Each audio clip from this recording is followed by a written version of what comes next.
I'll try to fix. If you want to open any app, say for example I just try to open Instagram app, so I'll be clicking on this Instagram app.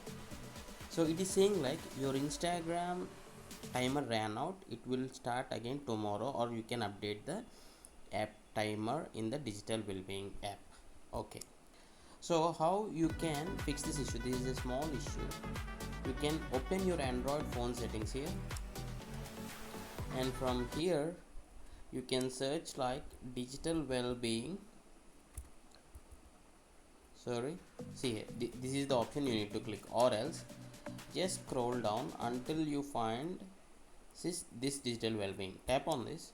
Here you will see a dashboard with all the applications on your mobile which are using the screen time. So tap on this dashboard and find the Instagram app. See here, this is grayed out. This is because you can only use this app in a day for 30 minutes. You need to tap on this and you can delete this app timer deleted.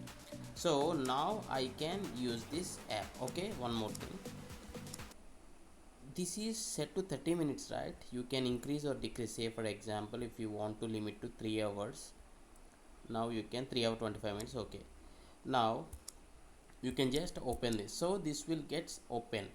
In this way you can either delete the timer entirely or increase the time. In this way you can fix this issue. I hope you like this tutorial and thanks for watching. Have a nice day.